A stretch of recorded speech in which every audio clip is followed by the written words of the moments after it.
कृष्णपृष्ठाय भूतले श्रीमते कृतदास्य अधिकारी इति नामिने।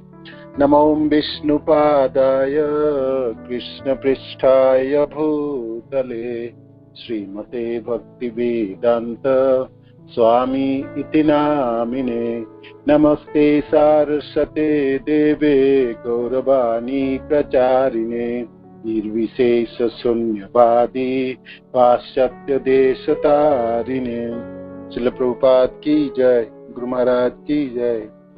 निताय गौर प्रेमानंदे। हरि हरि बोल।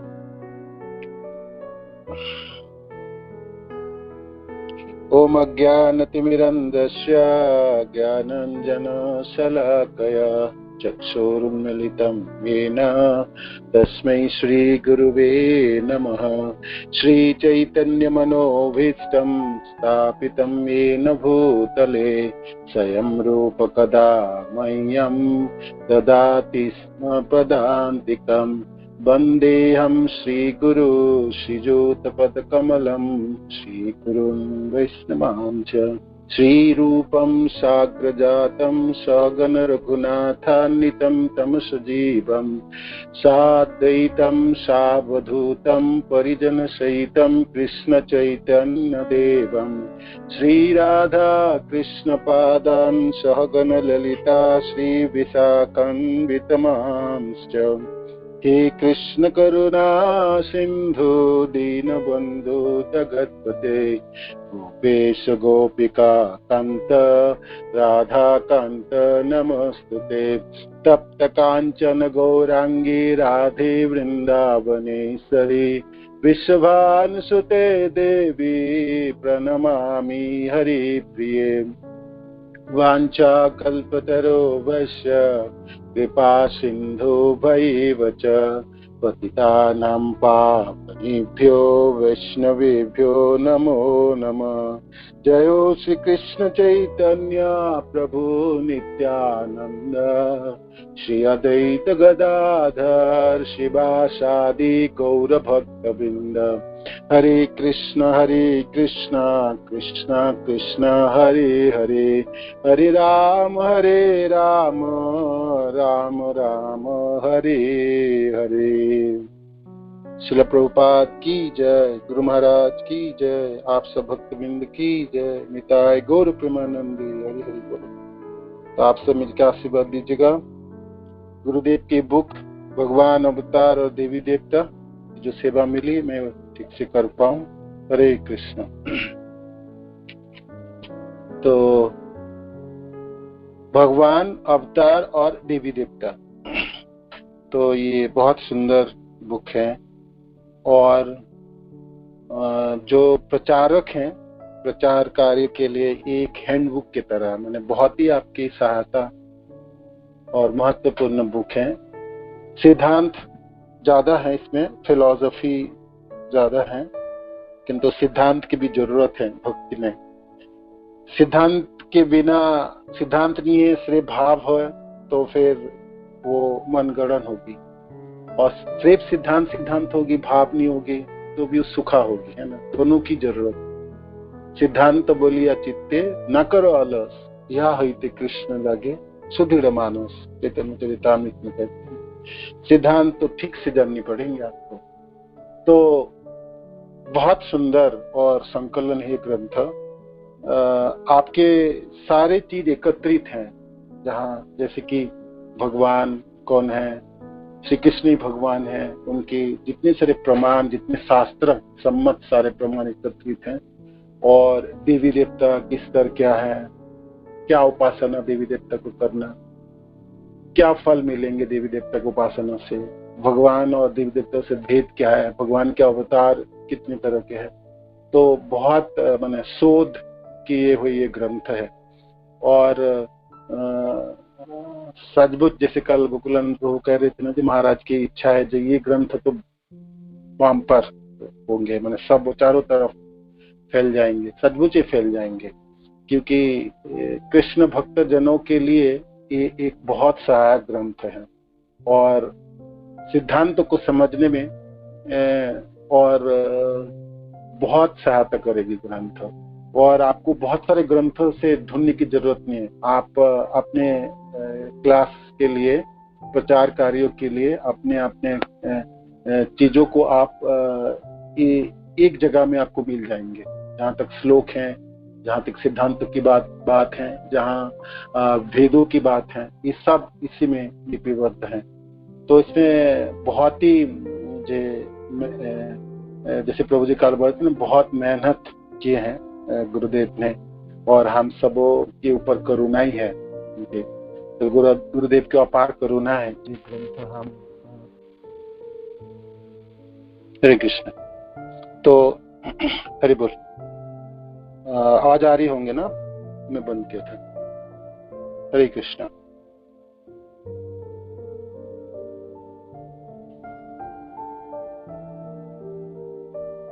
ओके, नाउ तो आज जो है ये द्वितीय अध्याय है इस ग्रंथ की। तो भगवान कौन है इस ग्रंथ की, इस अध्याय को करनी है। तो भगवान कौन है?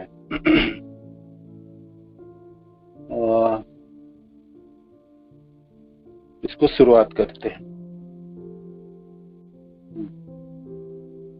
भगवान कौन है? तो पहले तो भगवान कौन है और कैसे जानेंगे, हम कहाँ से जानेंगे भगवान कौन है, और सटीक कैसे जान पाएंगे। और जानने के बाद जब हम आप जानेंगे तो भविष्य में हमारे में कोई संशय नहीं होगी, और पूरे मैंने पूरे प्रमाण के साथ कैसे जान पाएंगे। तो वो यहाँ पर गुरुदेव वर्णन करते हैं जे 3 प्रमाण है जिसके जरिए हम जान पाएंगे जो भगवान कौन है। तो ये प्रमाण क्या क्या है? क्या 3 प्रमाण है? शास्त्र की प्रमाण है, साधु और गुरु। तो इस शास्त्र, साधु और गुरु जो तीनों की एक मत है जिनके ऊपर, तो वो भगवान। तीनों एक ही साथ मत देंगे कि ये भगवान है, तो वो विदित हो जाएंगे। शास्त्र, साधु और गुरु, जब ये तीनों एक मत होते हैं तब किसी तथ्य को हम अद्वितीय सत्य कह सकते हैं। भगवान के विषय में इन तीनों के मत इस प्रकार है। तो अब शास्त्र की प्रमाण, तो शास्त्र की प्रमाणों में गुरुदेव ने तरह तरह के शास्त्र के प्रमाण एकत्रित किए हैं।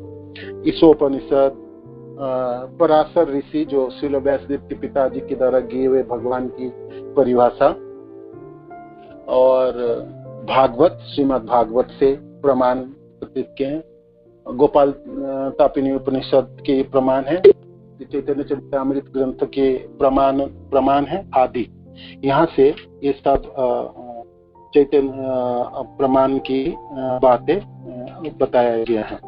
तो जो पराशर ऋषि द्वारा जो भगवान की, जो भगवान कौन है, क्या गुण है भगवान, किसको हम भगवान कह सकते हैं।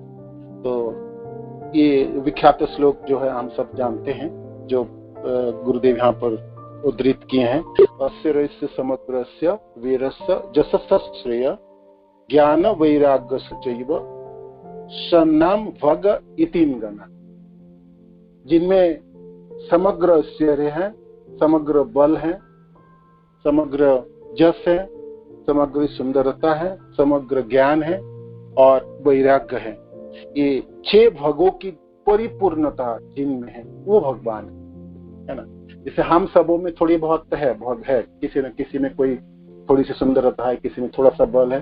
श्री प्रभुपाद कहते हैं जिसमें परिपूर्ण है, पूर्णता है ना, उनके जैसा नहीं है, नहीं होंगे, उनके ऊपर तो कोई बात ही नहीं, बराबर की भी नहीं।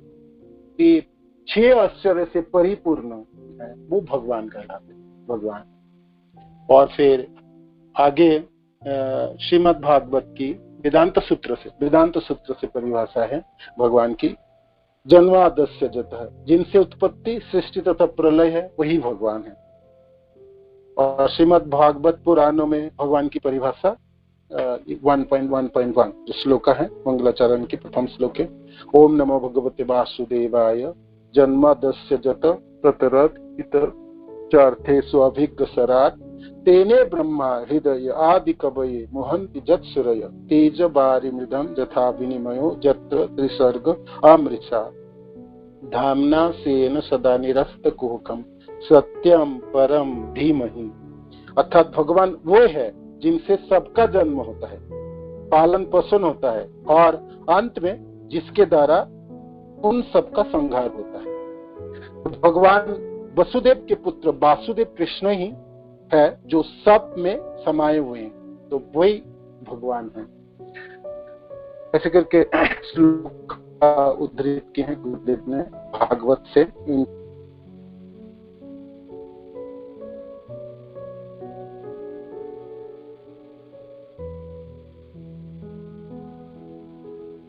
कौन है ना? भगवान श्री कृष्ण ही है।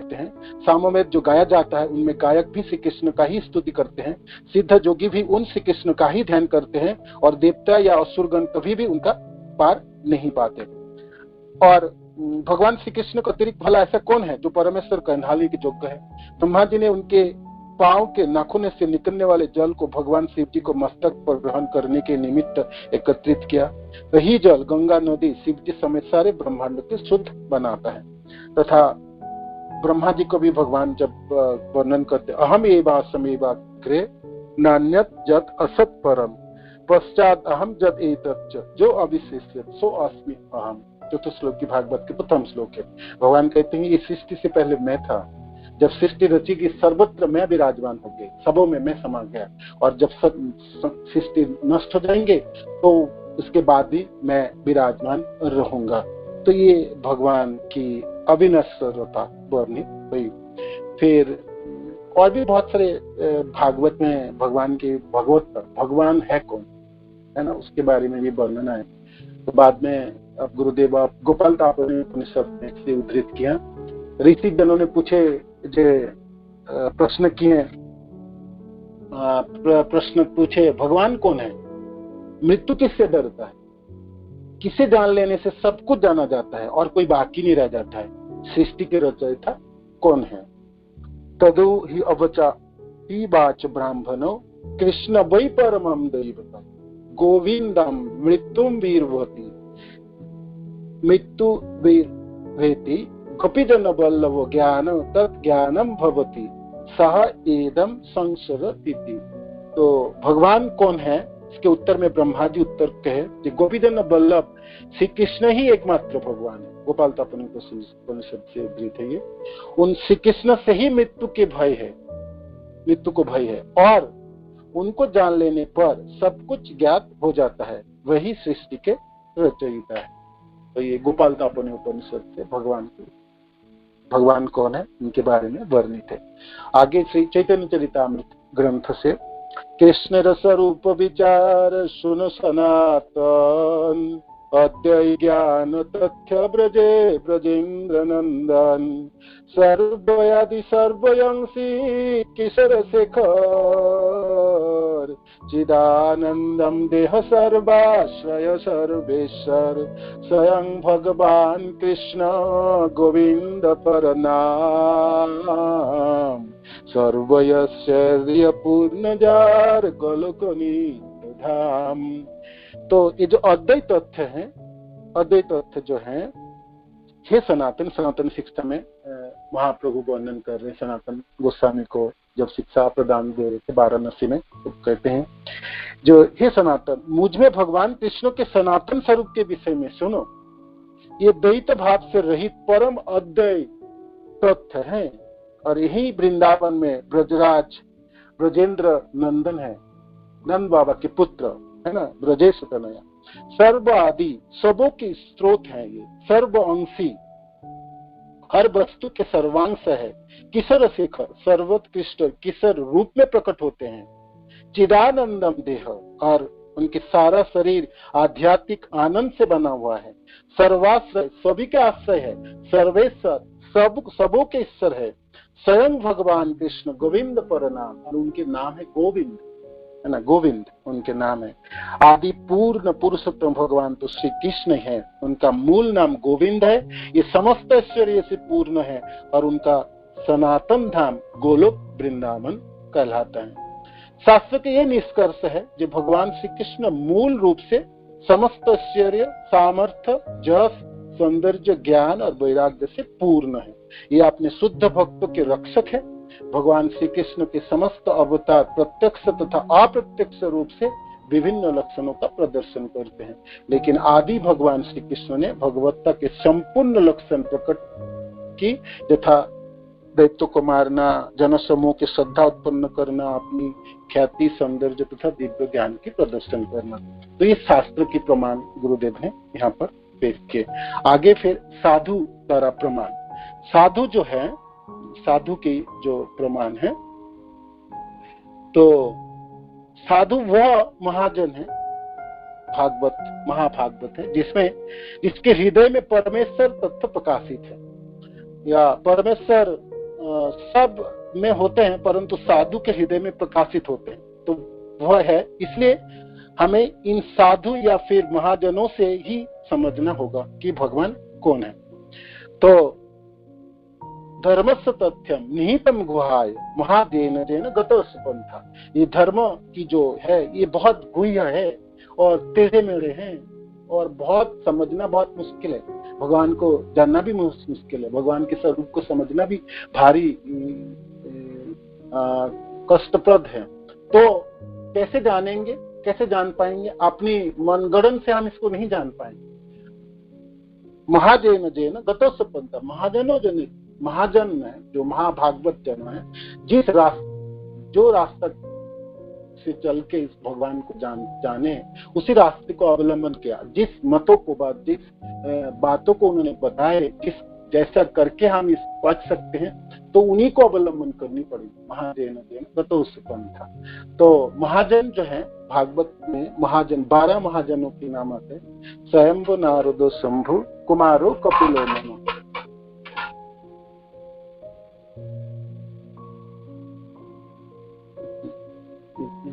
वो आपके बेटे नीचे। स्वयंभु नारद शंभु कुमारो कपिलो मनु, प्रहलाद जनको भीष्म बलिर भैया सखीर वयम। तो 12 महाजन जो हैं ये हैं स्वयंभु, माने जो ब्रह्मा जी, जिनके स्वयंभु इसलिए कहते हैं, जो गर्भोदक से विष्णु के नाभि कमल से उत्पन्न, उनके माँ के पेट से जन्म नहीं होता, इसलिए माँ के पेट से जन्म नहीं हुआ भाई, भगवान गर्भोदक से विष्णु उसके माता भी है पिता भी है, तो कमल के फूल से उगता है, इसलिए तो स्वयंभु कहते हैं। जैसे अपने आप उग गया, अपने आप तो नहीं उगे, भगवान उनके पिता और माता दोनों है। तो ये नारद जी, ब्रह्मा जी है, और ब्रह्मा जी, नारद, शंभु, भगवान शंभु, कुमारो कपिलो मनु, 4 कुमार, कपिल देव, मनु महाराज, प्रहलाद महाराज, प्रहलादो जनको भीष्म, निमि महाराज, भीष्म पितामह, और क्या उसके बाद क्या है, बलिर भैया सखी बयाम, बलि महाराज, भैया सखी सुखदेव महाराज, भागवत के जो सुनाने वाले, भागवत ग्रंथ को वर्णन करने वाले सुखदेव महाराज, और वयम मीन से जमराज जी ने अपने शिष्य लोगों को वर्णन कर रहे थे, जमदूतों को, तो वयम जो मैं भी, तो ये 12 महाजन है। तो 12 महाजनों की क्या उक्ति है, गुरुदेव यहाँ पर वर्णन करते हैं, तो सुनाते हैं पढ़ के। 12 महाजनों ने क्या क्या, इन 12 महाजनों की उपदेश से ही श्रीमद् भागवत ग्रंथों की रचना हुई, जिसमें वे श्री कृष्ण के ही पूर्ण पुरुषोत्तम परमेश्वर के रूप में बताते हैं।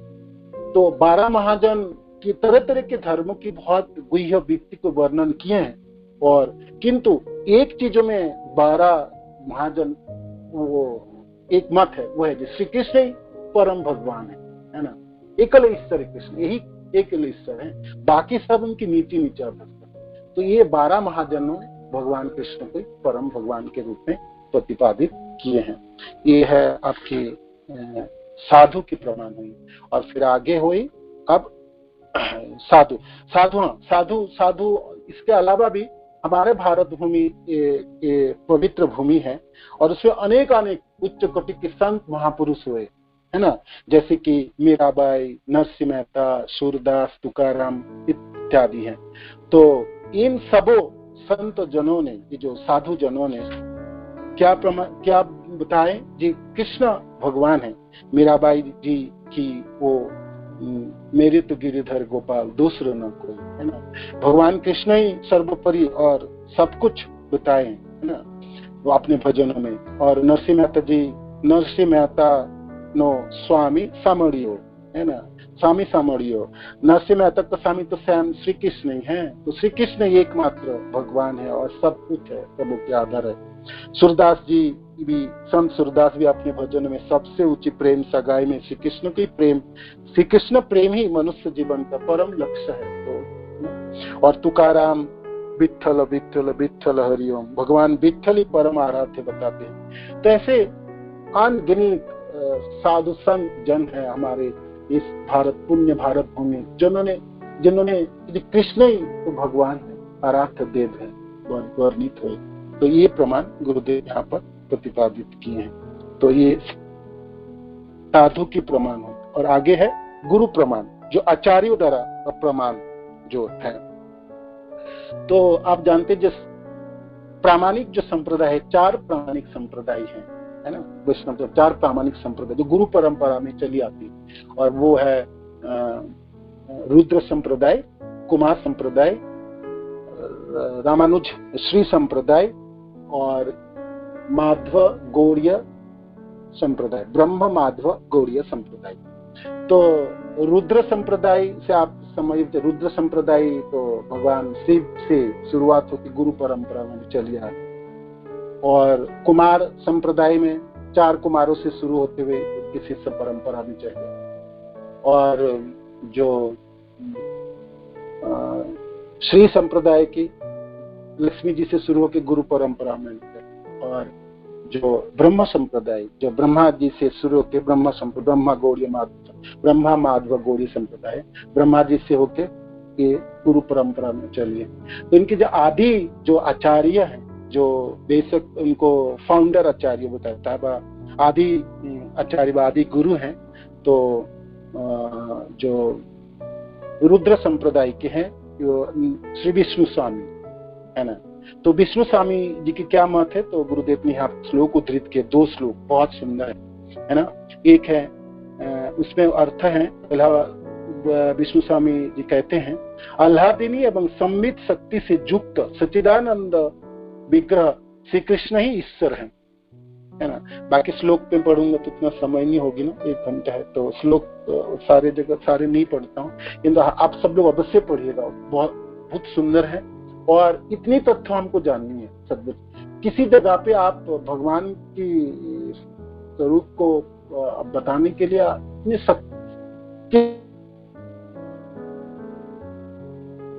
कि आप वर्णन कर सकते हैं, और निर्द्विधाई आप शास्त्र सम्मत और वर्णित होगी, है ना। तो ये सब श्लोक हमारे प्रचार कार्य में बहुत सहायता होगी, तो याद भी, कंठस्थ भी हम कर सकते हैं इन श्लोकों की। फिर विष्णु स्वामी जी फिर कहते हैं, भगवान श्री कृष्ण परम स्वतंत्र है, वो सदैव उपाधि से परे हैं, ये सर्वज्ञ अप्राकृत गुण विशिष्ट, सर्वेश्वर, सर्वशक्तिमान, सर्व उपास्य है, सर्व नियंता, सभी कर्मों के फल प्रदाता, समस्त कल्याण गुणों के आश्रय स्वरूप और सच्चिदानंद वस्तु है। यही श्रुतियों के द्वारा प्रतिपादन परम ब्रह्म है, अतः यही श्री विष्णु स्वामी आचार्य का मत है। तो श्री कृष्ण ही परम भगवान है। और फिर आगे जो वर्णन आई, ये निम्बाक स्वामी जो कुमार संप्रदाय की जो आदि गुरु है, आचार्य हैं, तो उनके मत में कहते हैं, भगवत तत्व कृष्ण स्वरूप में पर ब्रह्म है, ये समस्त ऐश्वर्य और माधुर्य के उद्गम है। गोलोक चतुर्भुज, परब्रह्म चतुर्भुज या आदि और बाकी सब चतुर्भुजों में जो है, तो मूल तो श्री कृष्ण है। वो अपनी स्वरूप शक्ति वृषभानु नंदिनी एवं उनकी कायवीय स्वरूप हजारों हजार सखियों के द्वारा सर्वदा परिसेवित होकर जीवों के नित्य आराध्य है, नित्य आराध्य। तो ये विष्णु स्वामी, निम्बाक स्वामी की मत तथा सिद्धांत है। और फिर रामानुजारी के सिद्धांत है, भौतिक जगत की सृष्टि, स्थिति और प्रलय एवं संसार से मुक्त होने का एकमात्र कारण श्री कृष्ण जो है, श्री कृष्ण है, एकमात्र अंतरिम प्रतिपाद्य वस्तु में पुरुषोत्तम नारायण श्री कृष्ण ही अंतर्जामी स्वरूप है। और फिर हम जिस संप्रदाय में हैं, जिनके आचार्य माधवाचार्य हैं, तो माधवाचार्य के क्या सिद्धांत है वो पढ़ते हैं। यहाँ पर वर्णन है उनके, बहुत सुंदर माधवाचार्य की फोटो भी है। श्री माधवाचार्य के सिद्धांत, श्रीमन मध्वते हरि परतर सत्यम जगत तत्वतः भेद जीव गना अरे नुचारण चो भावम ताह भक्ति निजम सुखानुभूतिर्मला भक्तिश्च तत्साधनम ही अख्यादि त्रितनयम प्रमनादि अखिला बोध्य हरि ही। श्री माधवाचार्य के सिद्धांत के अनुसार भगवान विष्णु श्री कृष्ण ही सर्वोत्तम तथ्य है। जगत सत्य है, जगत मिथ्या नहीं, जगत सत्य है, जैसे अद्वैतवादी लोग कहते हैं। जगत माधवाचार्य कहते हैं जगत सत्य है, हाँ अस्थाई है, चिरस्थाई नहीं, सत्य है। जीव सदा श्रीहरि के दास है। ईश्वर जीव और जड़ में परस्पर 5 प्रकार के भेद है।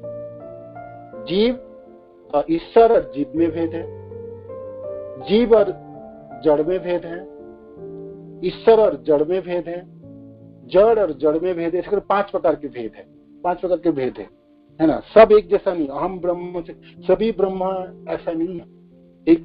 तो उनको काटे माधवाचार्य, तो माधवाचार्य लिखते हैं 5 प्रकार की भेद है जीव, ईश्वर, जीव और जड़ में। जीवों में परस्पर योग्यता के तारतम्य वर्तमान है। जीवों के स्वरूपानुगत धर्म अंशी श्री कृष्ण का सेवा ही की अभिव्यक्ति ही मुक्ति है। निर्मल शुद्ध या अहेतु की भक्ति ही जीवों के स्वरूपानुगत धर्म की अभिव्यक्ति का साधन है। शब्द, अनुमान और प्रत्यक्ष से 3 प्रकार के प्रमाण हैं। तो श्रीहरि श्री कृष्ण ही एकमात्र अखिल शास्त्र द्वारा जानने योग्य है, अर्थात श्रुति शास्त्र के द्वारा ही भगवत उपलब्धि संभव है। तो ये माधवाचार्य मत है जो हम इस संप्रदाय में है। और हमारे इसी संप्रदाय के श्री बलदेव विद्याभूषण है, तो इसी माधवाचार्य के मत को ही उन्होंने प्रतिपादन किया, उनको सत्य माने। जो माधवाचार्य की जो मत है वो बिल्कुल ठीक है, तो उसी के वर्णन किए हैं। और आगे शंकराचार्य जी हैं, ये तो 4 वैष्णव संप्रदाय ने जो बताए, जब कृष्ण ही परम भगवान है और कैसे भक्ति किया जाता है भगवान कृष्ण के, उनकी तरह तरह के वर्णन है, गुरु परंपरा द्वारा संचालित होती है। तो इस संप्रदाय के सारे आचार्यों ने एक मत है, कृष्ण ही परम भगवान। तो फिर बाकी रही शंकराचार्य का द्वैतवाद। ये शंकराचार्य आप जानते हैं भगवान शिव ही हैं, है ना। भगवान ने अद्भुत कार्य उनके ऊपर सौंपा और अद्वैतवाद के उन्होंने प्रचार किया शारीरिक भाष्य के माध्यम से। अहम ब्रह्मास्मि, है ना, सब ब्रह्म है, जगत मिथ्या, है ना। तो ये सब कुछ बोले तो हैं शंकराचार्य। अंत में उन्होंने श्लोक भी कहते हैं, भज गोविंदम गोविंदम भज मूढ़मते संप्राप्त सन्निहित काले नाही नाही रक्षति दूरकरण। वाराणसी के यात्रा के समय शंकराचार्य देख रहे थे, एक बूढ़े व्यक्ति ब्राह्मण वो श्लोक रट रहे थे। वो ग्रामर जो व्याकरण है उनकी एक व्याकरण की एक चीजों को एक प्रणाली को सीखने के प्रयास कर रहे थे और रट रहे थे। तब शंकराचार्य के मन में आई भावना कि क्या बुढ़ापा में मरते समय ये व्याकरण थोड़ी बचाने वाले, नाही रुक्ष नाही रक्षति दूर की कारण। ये व्याकरण की ये व्याकरण की प्रणाली आपको बचाने नहीं वाले, बचाने वाले तो गोविंदम भज गोविंदम भज मूढ़मते। ये मूर्ख गोविंद की भजना कर, अद्वैतवाद के प्रचार करने वाले अपनी भावना को कैसे रख पाए, है ना। भगवान के सबसे सुंदर भक्त वैष्णवानाम यथा शंभु, कैसे उलट पालट करके भगवान का आदेश तो था जे ऐसे ऐसे करो, किंतु अपने मनों की भावना को, हृदय की अभिप्राय को अंतिम सही डाले। जी क्या लाभ ये सब करके, हे मूढ़ कैसे बचोगे गोविंद के अलावा, भगवान गोविंद के अलावा कैसे बचो, कौन बचाने वाला। मृत्यु के समय कौन बचाने वाला, क्या बचाने वाला आपको? ये व्याकरण बचाने वाले, ये जो ज्ञान आपको बचाने वाले नहीं बचाने। तो उन्होंने भी कही डाले कि गोविंद ही एकमात्र रक्षा करता है, आराध्य देव परम पूर्ण पुरुषोत्तम भगवान है। और चैतन्य चरितामृत में चैतन्य महाप्रभु श्री कृष्ण ही पूर्ण मते, श्री कृष्ण ही पूर्ण पुरुषोत्तम भगवान, स्वयं रूप स्वयं प्रकाश दो ही रूपे स्फूर्ति, स्वयं रूप एक कृष्ण ब्रज गोप मूर्ति, नर बपु ताहर स्वरूप, गोप वेश वेणुकर नभ किशोर नटवर। नर बपु है कृष्ण, कृष्ण हमारी जैसा है, हमारी जैसे नहीं, हम कृष्ण के जैसे हैं। द्विभुज नर बपु है कृष्ण, गोप वेश ग्वाला के वेश है, गाय चराने जाएंगे, गोचारण में जाने वाले हैं। गोप वेश धोती तो घुटने तक पहने हैं और कमर बंद है, गले में गल वस्त्र है, पीताम्बर कसा हुआ है, इसलिए धोती ढीला ना हो जाए। गाय के पीछे भागते समय तो गोप वेश, गाय चराने वाले व गाय की सेवा करने वाले व्यक्ति के कपड़े कितने टाइट करके बंधा हुआ होता। किसी गौशाला में आप कभी जाएंगे, किसी भक्त को देखेंगे, वो ढीला ढाला धोती नहीं पहनते, है ना। तो गोप वेश, है ना, गोप वेश भगवान गाय चराने अपने गोप सखाओं के साथ निकलने वाले, ये रूप है उनके, ये रूप है। वेणुकर हाथ में बांसुरी है, बजाने वाले, नृत्य करेंगे, आनंद में बांसुरी बजाएंगे, थिरक के नाचेंगे। नव किशोर, और क्या है, अभी किशोर वयस है, अभी किशोर में प्रवेश किए हैं, नव किशोर, है ना, नव किशोर। 1 से 5 बाल्यकाल, 5 से 10 पौगंड, 10 से 14-15 साल, है ना, ये किशोर अवस्था है। तो अभी भी प्रवेश किया, माने कि 11 साल की उम्र, ये नव किशोर रूप। और नटवर नाचने वाले हैं, नाचने वाले हैं, पाँव में नुपुर होंगे, है ना, कमर के जो धोती है पहने हैं तो एकदम पूरे टाइट होगी, और कानों में कुंडल हैं, गले में मालाई है, सिर पे मोर पंख है तो मोर मुकुट है, कुंचित केशों में, और आंखें तो लंबे लंबे हैं, होठों पे मुस्कान है। और नाचने वाले, नृत्य करने वाले, नटवर माने नृत्य की भंगिमा है। जैसे नाचने वाले जो नृत्य करते हैं उनकी भंगिमा एक दूसरी होती है, आंखों की इशारा अलग होते हैं, उनकी चाल चलने में, बोलने, आप देख ही सकते, भेदी है। तो कभी भी नृत्य कर सकते भगवान ऐसे रूप में, कभी भी, तो ना, आनंद में परिपूर्ण है, आनंद ही आनंद है, कोई चिंता नहीं, कोई दुख नहीं। संसार चलाना, लोगों को देखभाल करना, भरण, वो सब कृष्ण की कोई काम नहीं। कृष्ण के अधीनस्थ जन करेंगे, सब बलराम जी करते। भगवान तो सिर्फ अपने जनों के साथ बातें करेंगे, बातें करते हुए चलेंगे, खूब हंसेंगे, है ना, कभी गलवाई देंगे, कभी किसी को कुछ बोलेंगे, मजाक करेंगे, और थोड़ा सा भी धमक लगते थिरक नाचने लगेंगे, है ना। नटवर रूप है, ये भगवान के स्वरूप हैं, ये भगवान के स्वरूप हैं। और तो कृष्ण परम भगवान हैं, आराध्य भगवान ब्रजेश तनया तद्धाम वृंदावन, गम्या कश्चिद उपासना ब्रजवधु वर्गना जो कल्पिता, श्रीमद् भागवतम प्रमाणम अमलम प्रेम पुमार्थ महान, श्री चैतन्य महाप्रभु मतम ईदम तत्दार नापरा। तो भगवान तो ब्रजेश तनया, ब्रजराज नंद बाबा के पुत्र हैं कृष्ण, यहाँ वृंदावन के कृष्ण हैं। तो आराधना कैसी होनी चाहिए? ऐसे भगवान कृष्ण की आराधना उनके धामों के साथ, वृंदावन के साथ। और कैसी उपासना? सबसे बड़ी उपासना तो गोपी जनों ने, रम्या कश्चिद उपासना ब्रजवधु वर्गना जो कल्पिता, गोपी जनों ने जो उपासना ग्रहण की वो सर्वश्रेष्ठ उपासना है। श्रीमद् भागवतम प्रमाणम अमलम, जितने भी प्रमाण है ना, प्रत्यक्ष प्रमाण, अनुमान, श्रुति प्रमाण, तो सबसे बड़ी प्रमाण तो श्रीमद् भागवत की। श्रीमद् भागवतम प्रमाणम अमलम, प्रेम पुमार्थ महान। 4 धर्म अर्थ काम मोक्ष, ये 4 पुरुषार्थ नहीं, पंचम पुरुषार्थ प्रेम, कृष्ण प्रेमी पुमार्थ, प्रेम पुमार्थ में सबसे बड़ी पुरुषार्थ ये चैतन्य महाप्रभु की और सारे वैष्णव जनों की यह सिद्धांत हम लोगों के लिए परम आदरणीय। ये चैतन्य मंजूषा से गुरुदेव ने इस श्लोक को उद्धृत किए हैं। आगे फिर गुरुदेव वर्णन कर रहे हैं श्रील प्रभुपाद की क्या भावना है जो भागवत के लेके। श्रील प्रभुपाद हम बताते हैं कि जो व्यासदेव जी हैं यह परम ज्ञानी तथा दिव्य दृष्टि थी उनकी।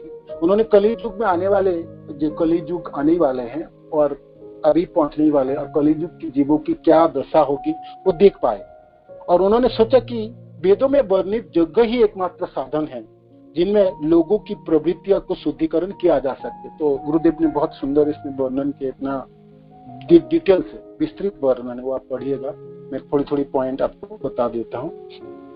फिर उन्होंने तो दया होके, हृदय में करुणा है, और श्रील व्यासदेव जी तो भगवान के अवतार ही, कृष्ण के अवतार, लेखनीय अवतार कहलाते। तो उन्होंने वेदों के विभाजन किया, जो आने वाले दिनों में लोग इतनी बड़ी विशाल को नहीं याद रख पाएंगे, तो उनके संकलन के, इसको विभाजन के 4 भागों में विभाजन किया, ऋक् साम यजुर अथर्व विभाजन की। फिर उन्होंने वेदांत की रचना की तथा उपनिषद की रचना की, वेदांत सूत्र की रचना की, और फिर बाद में पुराणों की रचना की, और इतिहास की, महाभारत की रचना की, महाभारत की रचना। इतने सारे करने के बाद अंतिम समय जब बहुत साल बीत चुके, तो बदरिका आश्रम में सरस्वती नदी के तट पे बैठे सोच रहे थे, मैंने तो सब कुछ लिख डाला, जो करना था मैंने कर दिया, किंतु मेरे मन में कोई शांति नहीं, मैंने कोई अच्छा नहीं, संतोष नहीं करना, ऐसे सोच रहे थे। तो वहां पर नारद जी पधारे। तो नारद जी इनके गुरुदेव हैं, तो आके नारद जी समझ गए शिष्य की क्या कमी क्या है, तो उन्होंने फटकारा व्यासदेव जी को और कहते हैं आपने बहुत अच्छा किया, सब बहुत बड़ी कार्य किया आपने, वेदों को विभाजन किए, वेदांत तथा वेदांत सूत्र की रचना किए, पुराण की रचना किए, महाभारत की रचना किए। तो ये सब चीजों कर क्या किया आपने, क्या किया इसमें? मनुष्य की क्या प्रवृत्ति है? प्रवृत्ति है उसको कामना में प्रवृत्ति है ना, काम चरितार्थ करने की प्रवृत्ति है। तो आपने तो ये सब चीजों में कामनाओं की बढ़ोतरी किए हैं, है ना, कामनाओं की बढ़ोतरी किए हैं, और जिसमें वो दक्ष है मनुष्य, उसी चीजों को आपने लिख दिए, तो उसको पढ़ के और सुन के क्या करेगा? वो आपके काम को चरितार्थ करेगा, उधर की तरफ ही जाएगा, भागेगा, है ना। और आपने पुराणों आदि में देवी देवताओं को भगवान के साथ गिन दिए, कभी तो देवी देवताओं को अपने भगवान के बराबर किए या उससे ऊपर कर दिए हैं, है ना। शिव पुराण में अपने भगवान शिव को सर्वोपरि कह दिए हैं, वायु पुराण में वायुदेव को कह दिए हैं, अग्नि पुराण में अग्निदेव को बता दिए हैं। तो सबों को आप इतने बता दिए, भगवान की जो असली जो रूप है, जो असली भगवान है, उनके बारे में तो कोई बता ही नहीं सकता, है ना। और लोगों में द्वंद्व उत्पन्न हो, लोगों में संशय उत्पन्न हो, जैसा कुछ भगवान सब है, वायु देवता भी भगवान है और अग्नि भी भगवान है, इंद्र चंद्र वरुण सब भगवान है, ये देवी देवता 33 करोड़ सब भगवान है। उनमें से आपने महाभारत में थोड़ा सा बता भी दिए, तो कहाँ बताइए कृष्ण की कितना महिमा, थोड़ी सी है। उनमें तो महाभारत की रचना की जो स्त्री बंधु द्विजबंधु नाम के लिए, तो उनमें उन सब लोगों के लिए भी किए। तो उसमें क्या है, उसमें भीष्म पितामह, द्रोण, कृपाचार्य, कर्ण आदि की महिमा को वर्णित ज्यादा हो, है ना। लोग ये सब पढ़ के क्या करेंगे? शकुनी को देखेंगे, दुर्योधन को देखेगा, बाकी को देखेंगे, तो वो भगवान की को तो भूल ही जाएंगे, कुछ देख ही नहीं पाएंगे, है ना। तो आप ये कारण है जिससे आप संतुष्ट हो, तो आप ऐसी चीजों की रचना करो, ऐसे जिसमें ऐसे ग्रंथों की शास्त्रों की रचना करो जिसमें भगवान की अलौकिक तथा निर्मल महिमा का प्रसार हो। आपने तो वो सब प्रसार किया ही नहीं। कहाँ आपने भगवान के अलौकिक महिमा तथा उनके निर्मल महिमा तो अलौकिक कथा की कहाँ वर्णन है, बताइए। तो जो दर्शन परमेश्वर को दिव्य इंद्रियों को तुष्ट नहीं कर पाता वो व्यर्थ समझा जाता, वो बेकार है। वो लिखा ना लिखने से लाभ, ना लिखने ठीक। जिसमें भगवान के बारे में कोई वर्णन नहीं है, भगवान के अलौकिक महिमा की वर्णन नहीं है, उनकी गुणगान नहीं है, उनके जसोगान नहीं है, उनकी लीला नहीं है, उनके रूप गुणों की वर्णन नहीं है, वो तो बेकार है, कोई काम की नहीं है, मनुष्य को धोखे में डालने वाले, धोखा देने वाले। आगे फिर नारद जी कहते हैं, हे महामुनि, आपने 4 पुरुषार्थों को तो विस्तृत वर्णन कर, धर्म अर्थ काम मोक्ष तो बता दी, सब बहुत अच्छे वर्णन किए, लेकिन आपने भगवान वासुदेव की महिमा को वर्णन तो किया ही नहीं, है ना, वो भूल गया, छोड़ ही दी। पंचम पुरुषार्थ जो प्रेम है, कृष्ण प्रेम है, भगवान कृष्ण अपने जनों के साथ, अपने निजी जनों के साथ जो प्रेम के आदान प्रदान करते, वो कहाँ है, कहाँ से लोग जानेंगे, पढ़ेंगे कहाँ, है ना। ये सब तो वर्णन आपने किए नहीं। फिर आगे कहते हैं तो इसीलिए वो ग्रंथ की आप रचना, दिव्य ग्रंथ की जो रचना हो जिसमें कृष्ण की लीला वर्णन, भगवान की महिमा वर्णित है, भगवान की जसों की वर्णन है ना, वो जसों की वर्णन है, तो वो वर्णन आप कीजिए। क्योंकि जो दिव्य ग्रंथ है जिसमें भगवान के नाम, जस, रूप, लीलाओं की दिव्य महिमा वर्णित होगी, वो संसार में विप्लव लाएंगे, है ना, वो संसार में विप्लव लाएंगे। और सबों को ये जो गुमराह वाला सभ्यता है, जहां लोग बिल्कुल जन्म मृत्यु जरा भेद में फंस गए, पापों में फंसा हुआ, उन सबों को उद्धार करके ले जाएंगे। भगवान के नाम, गुण, रूप, लीलाओं की वर्णन हो, है ना। तद्भाग विसर्ग जनताग विप्लवो जस्मिन् प्रति श्लोकम अवद्यवत् अपि नामानि अनन्तस्य जसो अंकितानि जात् शृण्वन्ति गायन्ति घृणन्ति साधवो। उस ग्रंथ की रचना होनी चाहिए जिसमें भगवान परमेश्वर श्री कृष्ण के नाम, जस, रूप तथा लीलाओं के दिव्य महिमा की वर्णन से पूर्ण हो, पूरा हो, भरा हुआ हो। वह कुछ भिन्न ही रचना है जो इस जगत की गुमराह सभ्यता को अपवित्र जीवन में क्रांति लाने वाले दिव्य शब्दों से ओतप्रोत है, भरा हुआ होगा।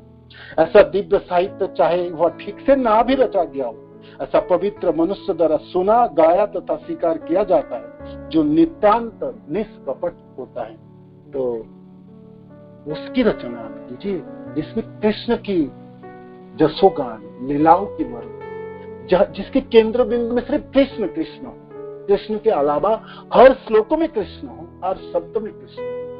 तो वो कहाँ आपने वर्णन, आपने इतने सारे तो कर दिए, किंतु वो कहाँ है ना, वो कहाँ है। और आप सक्षम है, सामर्थ्य है, आप कर सकते, रचना कर सकते। तो आपने गुरुदेव की इच्छा से, गुरुदेव के आदेश से, गुरुदेव की कृपा से श्रील व्यासदेव जी अंतिम पड़ाव में इस महान ग्रंथ भागवत की रचना की, है ना, श्रीमद् भागवत की रचना की। और जो निगम कल्पतरु गलितम फलम, है ना, गुरुदेव ने यहाँ पर श्लोक उद्धृत किया है ना, निगम कल्पतरुर्गलितं फलं सुखमुखात् अमृतं द्रवसंयुतं पीबत भागवतं रसमालयं मुहुरः रसिका भुवि भावुका। तो श्रीमद् भागवत की रचना, ये जो ग्रंथ है, ये ग्रंथ है, तो ये क्या है, समस्त वेदों की निर्यात से पका हुआ फल है। और सुखदेव महाराज के श्रीमुख से वर्णित होने से इसकी मिठास पाना और बढ़ गई, है ना।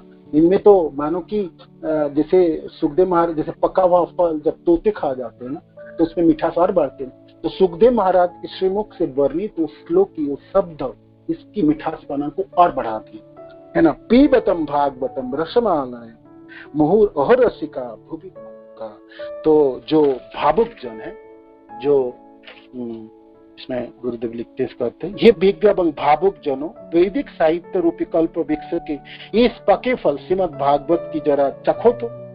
यह श्री सुखदेव गोस्वामी के मुख से निश्रित हुआ है, अतः यह और भी अधिक रुचिकर हो गया है, यद्यपि इसका अमृत रस मुक्त जीवों समेत समस्त जनों के लिए पहले से असाध्य है।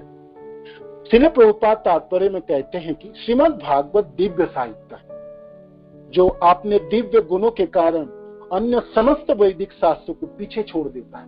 किसी शास्त्र की श्रीमद् भागवत की बराबरी नहीं, सबों शास्त्र को पीछे छोड़ के आगे जाता है। यह समस्त लौकिक कार्यकलाप तथा लौकिक ज्ञान से पारे है। इस श्लोक में बताया गया है कि श्रीमद् भागवत न केवल उत्कृष्ट साहित्य है, अपितु यह समस्त वैदिक साहित्य का परिपक्व फल है। दूसरे शब्द में यह सभी वैदिक ज्ञान के नवीनतम सार है। अतः मनुष्य को चाहिए कि यह श्रीमद् भागवत द्वारा प्रदत्त संदेशों तथा उपदेशों का अत्यंत आदर के साथ तथा ध्यान पूर्वक ग्रहण करे। श्रीमद् भागवत की है।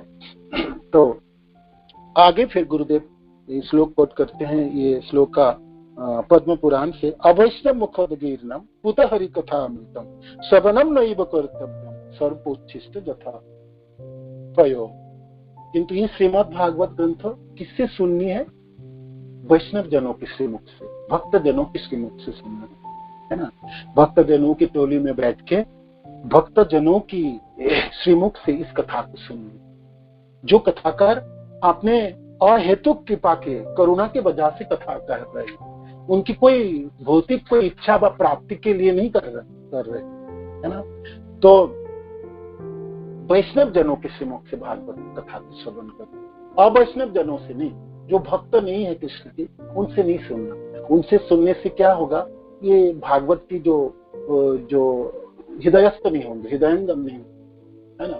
जैसे उदाहरण है, जैसे दूध शरीर के लिए अच्छे हैं, सेहत बनाने वाले, किंतु उसी दूध को कोई जहरीला सांप ने पी लिए तो वो दूध तो विषाले हो गए, तो उससे आपको कोई लाभ देने वाला है। जो तथाकथित कथाकार हैं, जो अपने संसार जीवन यापन पालन के लिए कथा सुनाते हैं और धन के विनिमय से आपको कथा बेचते हैं, कथा बोलते हैं, उससे आपको काम बनने वाला है। कथा आपको तो भक्त जनों की श्रीमुख से सुननी, जो भगवान के प्रेम पाने के लिए, भगवान की कृपा के लिए, भगवान के चरणाश्रित होकर भक्ति को संपादन करते हुए भागवत कथा को सुना रहे हैं, उनसे सुननी चाहिए। गुरुदेव ने ये श्लोक उद्धृत करके हम सबों के लिए ये वर्णन किए जो भागवत कैसे सुननी चाहिए। और फिर भागवत में वो सब श्लोकों के उदाहरण दिए हैं जहां जहां भगवान श्री कृष्ण परम भगवान है, कृष्ण परम भगवान है, उनको प्रतिस्थापित किए। जैसे भागवत की परिभाषा सूत्र है वो जो आप सब जानते हैं, एते चांस कला पुंसम कृष्णस्तु भगवान स्वयं इंद्रादि वैकुलम लोकम वीरयंती जुगे जुगे।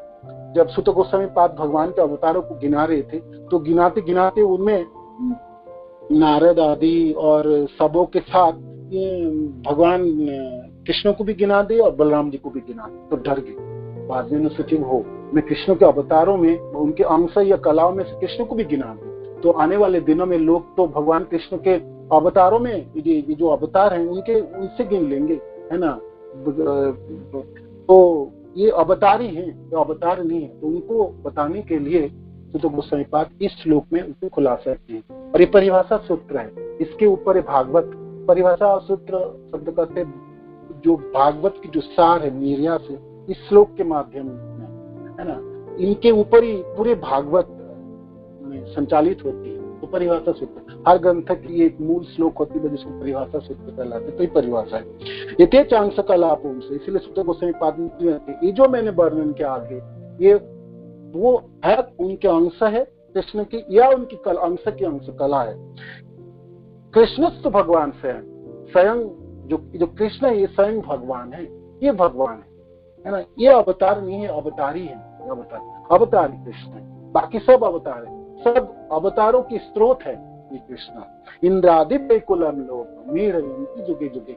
इंद्र आदि जो उनके अरी हैं, इंद्र जब उनके अरी जो असुरों से जब जब पीड़ित हो जाते हैं, जब दुखी हो जाते हैं, तब उनकी सहायता करने के लिए भगवान मीड़यंती जुगे जुगे, जो हर युग में प्रकट होते हैं, आते हैं, मीड़यंती जुगे जुगे।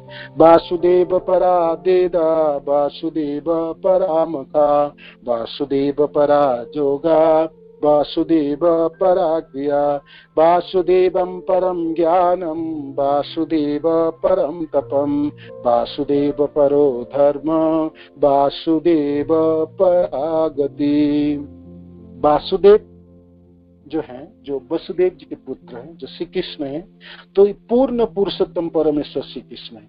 वेदों में वर्णित यज्ञ करने का उद्देश्य उन्हें ही प्रसन्न करना है, जो उन्हीं के साक्षात्कार के लिए सारे सकाम कर्म और उन्हीं के द्वारा पुरस्कृत होते हैं।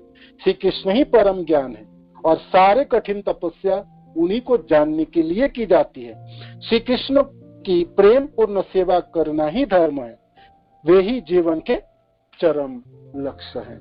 आगे फिर श्रीमद् भागवत गीता में भी भगवान श्री कृष्ण ने अर्जुन को उपदेश देते हुए कोई स्थान पर आपने पूर्ण पुरुषोत्तम होने के विषय में बतलाया। गीता में भी श्लोक गुरुदेव यहाँ पर उद्धृत किए हैं, जहां जहां भगवान खुद ही कहे, गीता तो भगवान की वाणी है अपने श्रीमुख, तो भगवान खुद की अपने की खुलासा की, अपना परिचय प्रदान की, जब मैं कौन हूँ, है ना। तो अहम सर्वस्व प्रभवो मतो सर्वम प्रवर्तते इति मत्मा भजन्ते मां बुद्ध्या भाव समन्विता मतः परतरम नान्यत् किंचिदस्ति धनंजय मयि सर्वमिदं पोत्रम सूत्रे मणिगणा इव सर्वस्य चाहं हृदि सन्निविष्टं मतः श्रुति ज्ञानम अपोहनम च वेदेश्च सर्वैर अहमेव वेद्य वेदांत कृत वेदविद एव च अहम्।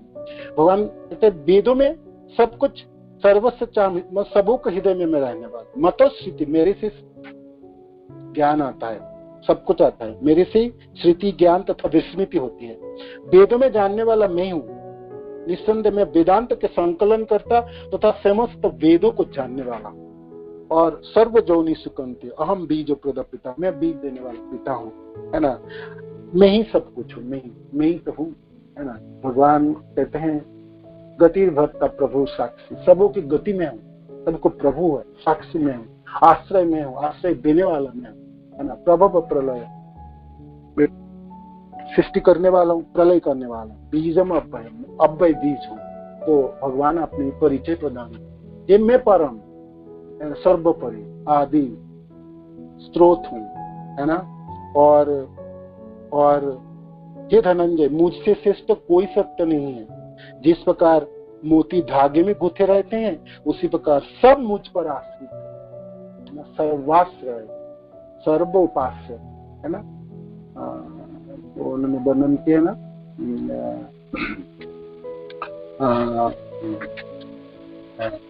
हमारे जो कुमार संप्रदाय ने विष्णु स्वामी कहते हैं ना सर्वाश्रय, है ना। क्या शब्द थे उसमें उन्होंने वर्णन किए थे, मैं कृष्ण सर्वेश्वर सर्वशक्तिमान सर्वोपास्य सर्वनियंता सभी कर्मों के फल प्रदाता समस्त कल्याण गुणों के आश्रय स्वरूप और सच्चिदानंद वस्तु हैं। श्री विष्णु स्वामी की पढ़ रहे थे ना, तो ये है। और फिर गीता में भी ये सब श्लोक उद्धृत के गुरुदेव ने, जो भगवान के कृष्ण ही परम भगवान है, परम पूर्ण पुरुषोत्तम भगवान है, उनके सब उद्धृत किए श्लोकों के माध्यम में प्रतिपादित किए यहाँ पर। और फिर अर्जुन भी मान गए, जे परम ब्रह्म परम धाम पवित्रम परमम भगवान पुरुषम शाश्वतम दिव्यम आदि देवम अजम विभो, है ना। अर्जुन ने कहा आप परम भगवान परम धाम परम पवित्र परम सत्य है, आप नित्य दिव्य आदि पुरुष और जन्म तथा महानतम। सिर्फ अर्जुन ने कहा, अर्जुन कहते जितने बड़े बड़े सब ऋषि हैं ये सब ऐसे मानते हैं कि आप ही को भगवान, सिर्फ मैं अकेला मान लूं ऐसी बात नहीं है। और फिर चैतन्य चरितामृत के श्लोक, श्री कृष्ण ही पूर्ण पुरुषोत्तम भगवान बताए, एकल ईश्वर एक कृष्ण आर सबे भृत्य जारे जय छे ना चाहे तेई छे करे नित्य। एकमात्र ईश्वर तो कृष्ण है और सब उनके भृत्य हैं, उनके नौकर चाकर हैं, उनके अधीनस्थ जन हैं। ठीक है, नौकर चाकरों में से कोई अच्छे नौकर है, कोई बड़े नौकर है, कोई छोटे नौकर है, किंतु सब उनके नीचे अधीनस्थ है, उनके बराबर कोई नहीं, ऊपर तो होने का कोई बात ही नहीं। जारे जय छे नाचाए तेई छे करे निश्चय, जिसको जैसे नचाते हैं ऐसे ही नाचते हैं, जिसको जो सेवा दे देते हैं वही सेवा करते हैं, जिसकी जिस कार्य में लगाते हैं वही कार्य कर रहे। जारे जय छे नाचाए, जिसको जैसे नचा लेंगे, जहां रखेंगे जहां भेजेंगे, जो कुछ कराना चाहते वो करा ले। जारे जय छे नचाए तेई छे करे निश्चय, ऐसे नाचते हैं जैसे काठपुतली है ना को नचाने वाले कैसे नचाते हैं, जैसे जिधर मर्जी नचा लेंगे, लेफ्ट राइट फ्रंट बैक किधर भी नचाएंगे, आगे पीछे घूर्णी बत नचा लेंगे। तो सबों को नचाते हैं कृष्ण, हर जनों को नचाते हैं, सारे संसारों में सारे इंद्र चंद्र वरुण आदि शिव ब्रह्मा सबों को नचाने वाले सर्वोपरि हैं। एकल ईश्वर कृष्ण आर सबे भृत्त, सब उनके भृत्त है, सब नौकर चाकर, सब नौकर चाकर। स्वामी तो एक ही है और वो कृष्ण है। आगे तो फिर कितने समय है, फिर हम देखते हैं। हाँ, आप फिर गुरुदेव वर्णन करते हैं ये जो अद्वैत तत्व है, परम सत्य है, उनके तीन विभाजन है ना। वदन्ति तत्तत्विदस्तत्यम जद ज्ञानम अद्वयम ब्रह्मेति परमात्मेति भगवान इति शब्द थे। जो तत्व को जानने वाले, वो जो अद्वैत ज्ञान को जानने वाले, परम सत्य को जानने वाले तत्वविद है, वो लोग कहते हैं, क्या कहते हैं, वदन्ति ब्रह्मेति परमात्मेति भगवान इति शब्द थे। जो परम सत्य तीन रूपों में विभाजित, ब्रह्म रूप, परमात्मा रूप और स्वयं भगवान है ना, स्वयं भगवान है।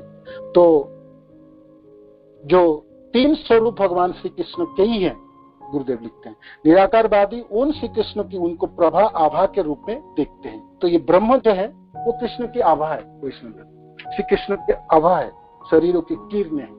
जद द्वैतम ब्रह्म उपनिषदि तदपास्य तनुभा, तनु की आभा, कृष्ण की शरीरों की किरण विकीर्ण है ना, ये ब्रह्म है। ब्रह्म के ऊपर विस्तृत वर्णन की गुरुदेव ने, कम से कम 10 पेजों की है ना वर्णन, और बहुत सुंदर है। ब्रह्म के लिए आपको जितने नॉलेज चाहिए, ज्ञान चाहिए, आप इसको पढ़ लेंगे तो आपको इससे ऊपर और कुछ जानने की जरूरत है। और सारे शास्त्रों से वर्णित है। और ये ब्रह्म क्या है, तो ब्रह्म है क्या, ब्रह्म कृष्ण की छटा है, किरण है, ज्योति रूप है ना, ब्रह्म ज्योति है।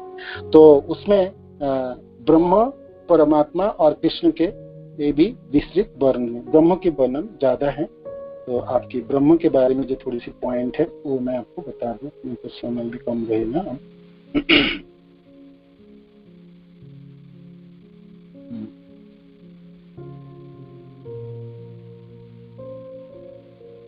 ज्यादा ब्रह्म जो ज्योति है, ज्योति किरण है, तो ज्योति है जैसे सूर्य है, सूर्य सविशेष है, निर्विशेष उनकी किरण है। तो ये ब्रह्म जो रूप है परम सत्य की, कृष्ण की, ये निर्विशेष रूप है।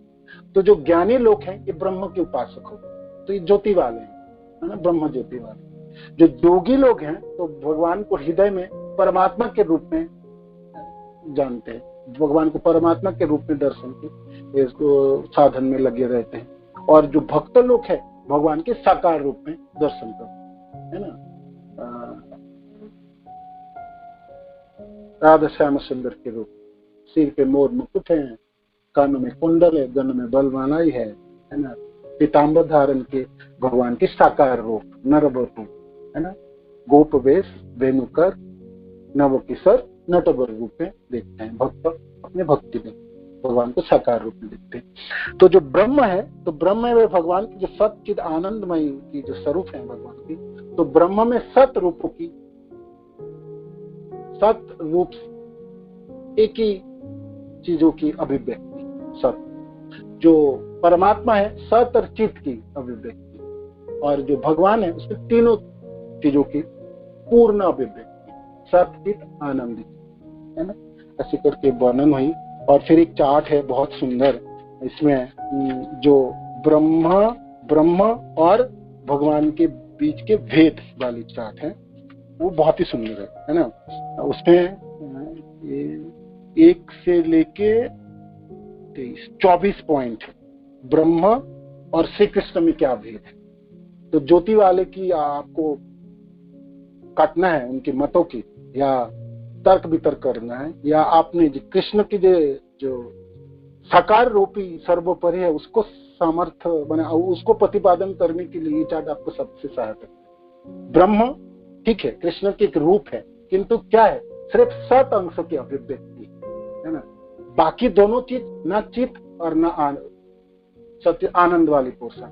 तो ब्रह्म रूप में कोई आदान प्रदान ही नहीं कर पाएंगे, भक्त के साथ कोई आदान प्रदान नहीं है, किंतु कृष्ण के रूप में कृष्ण आदान प्रदान करते हैं। तो बहुत सुंदर 24 पॉइंट है, आप एक एक करके पढ़ेंगे ना, बहुत सुंदर।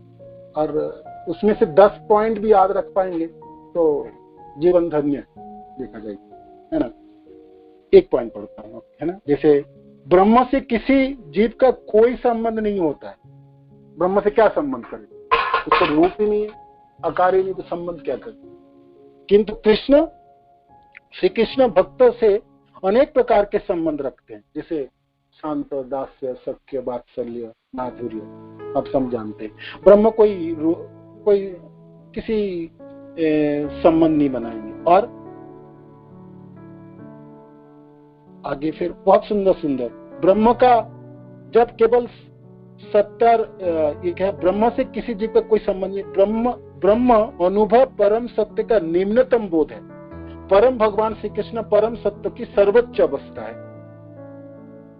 ब्रह्म गुण रहित है, श्री कृष्ण दिव्य गुणों से युक्त। क्या गुण, तो एक किरण है, क्या गुण है उसमें, अच्छा गुण है, बुरा गुण, क्या पता चले, कुछ नहीं, है ना।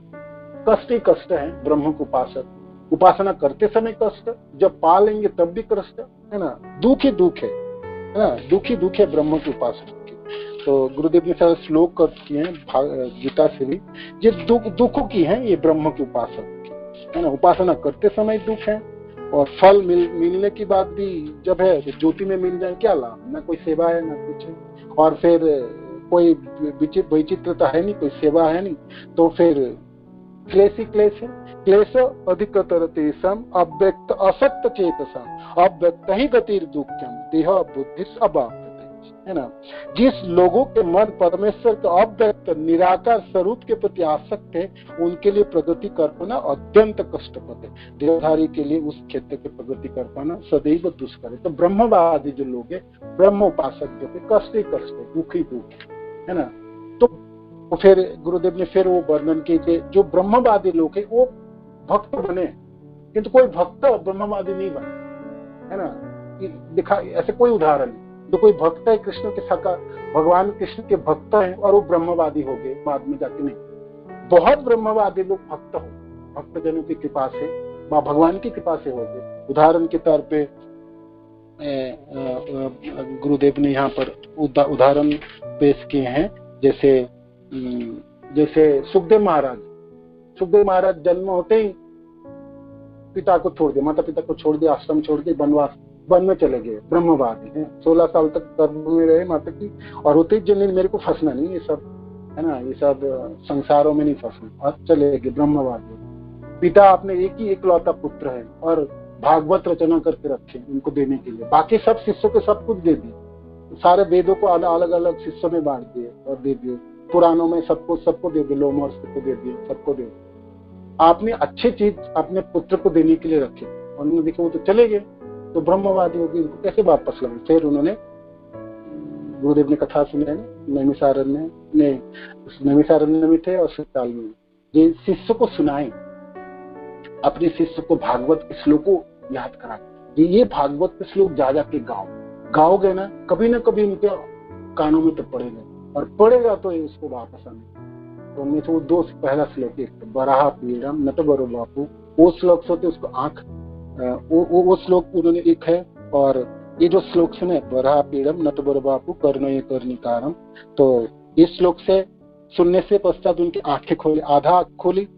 फिर वो दूसरे वाले श्लोक उन्होंने शिष्य को फिर भेजा और कहा कि अब उनके कानों में ये श्लोक गाइए।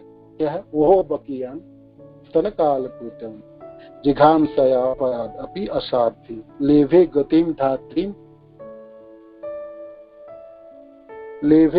धात्रीम उचिताम ततन्या कम बादयालुम शरणं व्रजेन। उद्धव जी के श्लोक हैं। हरिद्वार के गंगा जी के तट पे विदुर जी को सुना रहे थे, ओहो बकिया स्तन काल, वो बकी पुतना जो सीने में क्या लगा के लाई, वो कालकुट जहर लगा के लाई, मारने के लिए आए, दूध पिलाने के लिए मारने, उसको माँ के दर्जा में। ऐसे तो फिर ऐसे दयालु भगवान को छोड़ के हम किसके सहारा में जाना, किसके सहारे में? बोल रहे थे, गा रहे थे, रो रहे थे उद्धव जी, कहाँ भगवान थे? ऐसे करुणामय कृष्ण को छोड़ के हम और क्या करें? किसके पास, किसके आश्रम में जाए? बकी है ना, वो बकी जो कालकूट जहर लेके मारने के लिए आए, मारने के इरादा, वो तो छाती में थी, लाहू पीती थी, खून पीती थी, उसका ये कार्य। कोई साधन भजन, कोई भक्त थोड़ी थी, कुछ भी नहीं थी, कुछ भी नहीं, सिर्फ खून पीने वाले, बच्चों को खून पीने वालों की साची, वो बकी को मां की दर्जा में थे। ऐसे दयालु भगवान को छोड़ के आप किसके पास जाए, किसके आश्रय जाए? दूसरे का आश्रय क्यों जाए हम, क्यों जाए इनको छोड़? ये जब श्लोक सुने ना, तो इस श्लोक में वर्णित भगवान श्री कृष्ण के गुणों तथा लीलाओं के माधुर्य को सुनने कर सुखदेव गोस्वामी जो ब्रह्मवादी थे, अपनी समाधि अवस्था को त्याग कर श्री कृष्ण के भक्त बन गए और अपने पिता के आश्रय वापस लौट आए। ऐसे करके उदाहरण श्री मधुसूदन आचार्य की आए, ऐसे करके उदाहरण प्रकाशानंद सरस्वती जो ब्रह्मवादी है ना, वाराणसी में हजारों शिष्यों की नेता थे, है ना, चैतन्य महाप्रभु की कृपा से भक्त बने, और ऐसे भक्त बने प्रकाशानंद सरस्वती, प्रबोधानंद सरस्वती के रूप में वृंदावन विराजमान हो गए। और कहते हैं मेरे को वृंदावन छोड़ने के लिए कोई कहे ना, कभी वृंदावन छोड़ के नहीं जाऊंगा, है ना, कुछ भी मेरे को मिल जाए, वृंदावन को नहीं छोड़ के जाऊंगा, है ना। अद्भुत सुंदर ग्रंथ है उनके प्रबोधानंद सरस्वती। क्या भक्त बने, कहाँ ब्रह्मवादी और कहाँ भक्त। और फिर चारों कुमार ब्रह्मवादी से भक्त बने, भगवान के चरणों की तुलसी के सूंग के सूंग अघ्राण से अर्पित तुलसी के दिव्य गंध से ही भगवान के भक्त बने। ऐसे सुंदर सुंदर उदाहरण वर्णन के गुरुदेव ने। फिर आई परमात्मा की वर्णन आई, थोड़ा सा आपको बता देते समय की, चलिए सब बात आई परमात्मा की। परमात्मा जो है, परमात्मा में स्वरूप शक्ति का विकास, इसमें परमात्मा के दोनों है, सत और चित की अभिव्यक्ति है। मन वर्णन के अंतर्जामी रूप में सबो जीवों के हृदय में परमात्मा के रूप में विराजमान होते। परमात्मा परब्रह्म का वह अंश है जिसके द्वारा वह अनंत कोटि ब्रह्मांडों की सृष्टि आदि का कार्य करते हैं और उनमें व्याप्त रहकर उनका संचालन करते हैं। क्षीरोदक से विष्णु ही भगवान के चतुर्भुज रूप के ही परमात्मा कहते हैं, जिनको जोगी अपने हृदय में ध्यान करते हैं। इनकी विस्तृत व्याख्या आगे के अध्याय में वर्णन होगी। भगवान श्री कृष्ण के साकार रूप की भ्रामक मानकर मूर्ख लोग भगवान के चरण कमलों को छोड़कर परमात्मा की खोज करते हैं, किंतु उनकी व्यर्थ की खोज उनकी मूर्खता के स्पष्ट प्रमाण है। भगवान की कृपा के बिना भगवान के सत्य को समझने का कोई भी सरल उपाय नहीं है। और फिर वर्णन आए भगवान श्री कृष्ण की परिभाषा। तो पहले भगवान कौन है, कैसे बनना है। भगवान में स्वरूप शक्ति का पूर्णतम विकास है, सत चित आनंद तीनों की पूर्णतम अभिव्यक्ति है। ऐश्वर्य माधुर्य और सौंदर्य की उनमें पूर्ण अभिव्यक्ति, यह रास के स्वरूप है। उनकी भी वासुदेव, राम, नारायण, नरसिंह आदि रूप में, जिनमें उनके अनेक ऐश्वर्य माधुर्य आदि के विकास क्रम के तारतम्य है। यह इन रूपों में विभिन्न प्रकार से रस का आस्वादन करते हैं, पर उनका श्री कृष्ण रूपी सर्व श्रेष्ठ है। श्री कृष्ण अखिल रसामृत मूर्ति है। उन्हीं को भागवत तथा गीता आदि शास्त्रों में परब्रह्म कहा गया है। वही स्वयं भगवान है। कृष्णस्तु भगवान स्वयं, अन्य भगवत स्वरूप उन्हीं अंश के और कलाई है। श्री कृष्ण में रस, ये सब ऐश्वर्य की वर्णन आई। और भगवान श्री कृष्ण के सबसे मधुर स्वरूप का अनुभव उन भाग्यशाली भक्त की होते हैं जिन्होंने भक्ति रस अमृत सिंधु में स्नान करके आपने को उस स्वरूप का अनुकूल बना लिया है। भगवान श्री कृष्ण को रसिक शेखर है, कृष्ण रसिक से खरा, तो शांत दास सख्य वात्सल्य माधुर्य रस के उद्गम भी है, भव है और रसा साधक भी है। सबका तात्पर्य यह कि ब्रह्म परमात्मा और भगवान यह कोई तीन परमेश्वर नहीं, लेकिन एक ही परमेश्वर श्री कृष्ण का रूप है। साधक को उसका इस तीन अलग अलग रूपों में साधक अनुभव करता है। साधक को यह ज्ञात होना चाहिए कि ब्रह्म सच्चिदानंद में से केवल सत का अनुभव होता है, चित और आनंद का नहीं। इसी तरह परमात्मा में सत और चित का अनुभव होता है, आनंद के नहीं। लेकिन भगवान के साधक सत चित आनंद तीनों की अनुभव करके ब्रह्म और परमात्मा के सहज रूप में अनुभव करता है, जो सबसे श्रेष्ठ है। ठीक है। और फिर विश्व रूप भी दिखाए, जो भगवान ने विश्व रूप दिखाए थे अर्जुन को। तो ये विश्व रूप भी देख के अर्जुन कहने नहीं, मेरे को ये रूप नहीं चाहिए, मेरे को ये दिखना नहीं, ये तो आप बंद कर दीजिए, आप मेरे को अपने जो नरभुज रूप है वो दिखा दीजिए। तो वो विश्व रूप को भी, लेकिन अर्जुन को इस विश्व रूप में सुख और शांति नहीं मिली और उन्होंने कृष्ण से प्रार्थना की वह वापस अपने मूल स्वरूप में आ जाए, जो अत्यंत सुहाना लगते हैं। वास्तव में कृष्ण का यह रूप क्षणिक है। तो गुरुदेव लिखते हैं विश्व रूप भी क्षणिक रूप है। तो मूल जो रूप है नरवपु, वो उनकी सर्वोत्कृष्ट सुंदर ऐश्वर्यशाली और आदान प्रदान सबसे करने वाले भक्तजनों की, तो ऐसे करके वर्णन है। मैं जल्दी में ये पूरा लास्ट वाली पोर्शन बता दे, आप तक पढ़े तो बहुत सुंदर। हरे कृष्ण। दंडवत प्रणाम सभी को। श्रील प्रभुपाद की जय, गुरु महाराज की जय, निताय गौर प्रेमानंद। हरि हरि। तो किसी को कोई प्रश्न है, कुछ ऐड करना चाहते प्लीज कीजिएगा। हरि बोल। हरे कृष्ण। कोई कुछ ऐड करना चाहता है, कुछ कोई प्रश्न है तो पूछ सकते हो। हरे कृष्ण। हरि बोल। हरे कृष्ण। धन्यवाद। हाँ बताइए, पूछिए। तो मुझे एक्चुअली मुझे थोड़ा जोर से बताइए, आपका आवाज थोड़ा बहुत कम है। अच्छा, मैं ये कह रही थी कि कल जो क्लास हुई थी ना, उसमें से एक क्वेश्चन था जो थोड़ा सा डाउट था मुझे, इसलिए मैं वो पूछना चाह रही थी। मैं पूछ सकती हूँ क्या? आप पूछो, मैं दे पाऊँ तो। अच्छा, तो मुझे ऐसा है कि ये जो फर्स्ट चैप्टर था ना, इसमें ये लिखा हुआ था कि दुर्गा जी के लिए लिखा था कि दुर्गा जी जो है वो एक सेकेंड,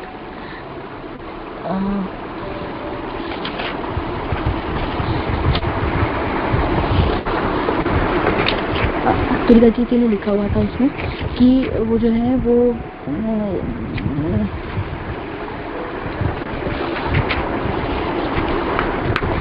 हाँ, दुर्गा जी के लिए लिखा हुआ था कि वो योग माया है। तो दुर्गा जी का जिस वक्त हम लोग एक्सप्लेन करते हैं ना, बताने के लिए कि वो तीन तरह का बहिरंगा शक्ति है और अंतरंगा शक्ति है भगवान की, और एक खुद थर्ड कैटेगरी है जो ह्यूमन बींग्स की, लिविंग बींग्स की है। तो जब हम बहिरंगा शक्ति के बारे में बात करते हैं तो दुर्गा जी का बताते हैं कि वो दुर्गा, वो शीज अ जेलर के रूप में उनको बोलते हैं। तो माया के रूप में उनका वर्णन होता है। तो ये, लेकिन ये किताब में योग माया के रूप में लिखा हुआ है। योग माया तो राधा रानी हुई ना, जो कि अंतरंगा शक्ति है, और बहिरंगा शक्ति में दुर्गा जी आती है। ठीक है, ये राधा रानी जोग माया की जो है वो ठीक है। दुर्गा जो है, दुर्गा शक्ति जो बहिरंगा शक्ति, माया शक्ति है, किंतु कृष्ण की शक्ति है ये, है ना। वो उपमा उदाहरण है ना, जैसे सूर्य के प्रतिबिंब तालाब में पानी में पड़ता है, तो सूर्य है तब ना पड़ेंगे, तो ये शक्ति तो है उनकी, भगवान कृष्ण की शक्ति है, किंतु उनकी माया इस संसार में, भौतिक संसार में कार्य करती है, तब ये दुर्गा शक्ति है, माया शक्ति है। जब आध्यात्मिक शक्ति में काम, आध्यात्मिक जगत में काम करेंगे तो जोग माया शक्ति, राधा रानी जो कहते हैं, किंतु ये राधा रानी की अंश है ना। तो इस हिसाब से आप इसको समझ सकते, ठीक है। हाँ नहीं, बिल्कुल ठीक है। कार्य क्षेत्र अलग है, कार्य क्षेत्र भौतिक क्षेत्र में है तो वो दुर्गा जो छाया शक्ति है, तो माया शक्ति है। तो वही भगवान की शक्ति जब आध्यात्मिक जगत में काम करेंगे तब वो जोग माया, अलादीन शक्ति इसको कहलाते हैं। ठीक है, तो आपके प्रश्न क्या थे, आप इसमें क्या अर्थ थे? नहीं, मैं ये कहना चाह रही थी कि जैसे कि दुर्गा जी का बताया है ना कि बहिरंगा शक्ति में वो आती हैं, तो उनकी एज माया आती है, महामाया के रूप में, और राधा रानी आती है योग माया के रूप में।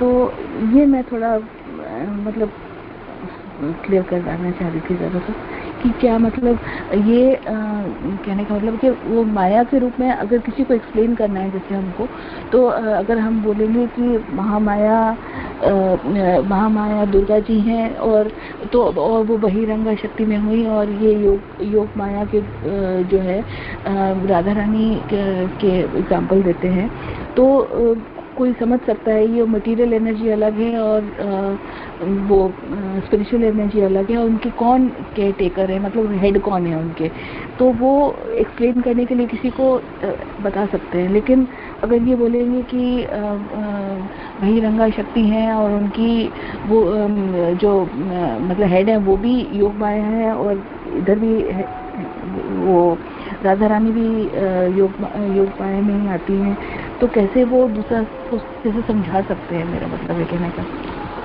अगर किसी को बताना हो मटेरियल एनर्जी का और उसका स्पिरिचुअल एनर्जी का, तो एक्सप्लेन वो तो वर्णित तो है ना कि जो माया शक्ति है, जो दुर्गा देवी है, माया शक्ति है, भौतिक संसार में कार्य करती है ना, और जीव को ढकता है। दो प्रकार के वर्णन हुई ना माया शक्ति के ऊपर, आवरण डालती है, अज्ञानता में रखती है ना, और इस बद्ध अवस्था में रखती है ना। मम माया दुरत्ता है, भगवान भी कहते हैं दुरत्ता है ना, इनको पार लगना मुश्किल है। तो माया शक्ति कार है, जीवों को बद्ध अवस्था प्राप्त दुख देती है, और दुर्ग की तरह दुर्गा देवी है ना, तो इस संसार में फंसा के रखती है। ये माया देवी की कार्य है, किंतु है ये कृष्ण की शक्ति है, कृष्ण की आज्ञा से ये कार्य करती है। किंतु वो माया देवी जो है ये कृष्ण की शक्ति है, कृष्ण से पृथक नहीं है। जैसे प्रभुपाद उदाहरण देते समय कहते हैं कि इलेक्ट्रिसिटी जब दो कार्य करती है, हीटर में किसी को जलाएंगे, और कूलर आप इसमें फ्रिज में ठंडा करती है, इसमें कभी भी गर्म करती है। तो ये जो कृष्ण की शक्ति है जो भौतिक संसार में कार्य करती है, वो माया शक्ति है, तथा उनकी प्रतिनिधि दुर्गा देवी। जब कृष्ण की शक्ति जो आध्यात्मिक क्षेत्र को संचालन कराती है, वो जोगमाया तथा राधा रानी शक्ति तो है ही ये जो दुर्गा देवी है, जो शक्ति तो है, ये माया शक्ति कृष्ण की शक्ति है।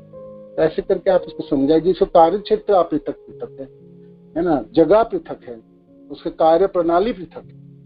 जोग माया तो भक्त को पसंद करती है, भक्त को कृष्ण के साथ जोड़ते हैं, है ना, भक्ति प्रदान करती है, भक्ति को पोषित करती है, आप प्रगति कराती है। किंतु माया क्या है, जीव को कृष्ण से दूर ले जाती है, कृष्ण से विमुख कराती है, कृष्ण को मारती, कृष्ण को दुखों में डालते हैं, भक्त को दुख में डालते हैं। ये माया देवी की कार्य है। तो दोनों को कार्य पृथक है ना, तो कार्य पृथक है, उनके जगह पृथक है। तो ऐसे करके आप वर्णन कर सकते हैं। ठीक है, लेकिन फिर दुर्गा देवी तो फिर महामाया ही हुई ना? आप इसको महामाया कहो तो महामाया है, और जोग महामाया ये जो है महामाया, और अभय की पत्नी जोगी, तो महामाया। ठीक है, अच्छा, मतलब इनका मतलब इसका नाम महामाया। अच्छा, ये महामाया हुई। अच्छा, ये महामाया। ठीक है, ये प्रश्न ठीक है। Thank you. Krishna Prabhu ji, Hare Krishna. Prabhu ji, can I ask one question? एक बस, आपने बड़े अच्छे से इतना सुंदर एक्सप्लेन किया है इस किताब का। एक बस मेरे को जो थोड़ा सा ब्रह्म तो समझ में आ गया, एफ्लुएंस है, इम्पर्सनल है, पर निराकार जो है वो is it mode of above the mode of goodness, passion and ignorance? साकार भी समझ में आ गया, निराकार में और ब्रह्म में, मतलब बस ब्रह्म निराकार का समझाइए कि निराकार शब्द से उसकी अर्थ निहित है। निराकार जैसे कोई आकार नहीं है। आकार में क्या आकार होनी चाहिए? जैसे हम लोग क्या आकार है, जैसे हमारे क्या आकार है, 2 हाथ है, 2 पाँव है, हमको आंख है, तो एक आकार है ना, आकार रूप है। तो ये आकार है। और जिससे कोई आकार नहीं, जैसे सूर्य की रोशनी है ना, तो किरण की क्या आकार है? कोई आकार है तो ये जो ब्रह्मवादी हैं, जो भगवान के ब्रह्म रूप है, वो आकार भी है, उसमें आकार नहीं है, वो निराकार है। ये जो ब्रह्म है ये निराकार, उसको निराकार कहते हैं। निराकार तो ब्रह्म एंड निराकार नहीं है। तो ब्रह्म और निराकार में देयर इज नो डिफरेंस। हाँ, एक ही है, वो निराकार। ब्रह्म निराकार ये भगवान को निराकार के रूप में उपासना करो, निराकार के रूप में उपासना करो। जैसे ज्यादा से पूरे संसार हाँ निराकार के, हाँ क्योंकि वो जो हाँ ठीक है, बहुत सुंदर आपने एक्सप्लेन किया। और एक बात और मैं जस्ट टू क्लैरिफाई, आपने बड़ा अच्छा बताया महामाया और Yogamaya, but to in my understanding I think it's like a continuum. Maya on one end भौतिक संसार में, वर्ल्ड में, मटेरियल थिंग में, और जो योग माया इंटरनल आह्लाद शक्तियों में आती है। That's my understanding. Thank you प्रभु। महामाया भक्ति भौतिक जगत में कार्य करेगी, योग माया है जो आध्यात्मिक जगत में। ठीक है, थैंक यू प्रभु। हरे कृष्ण।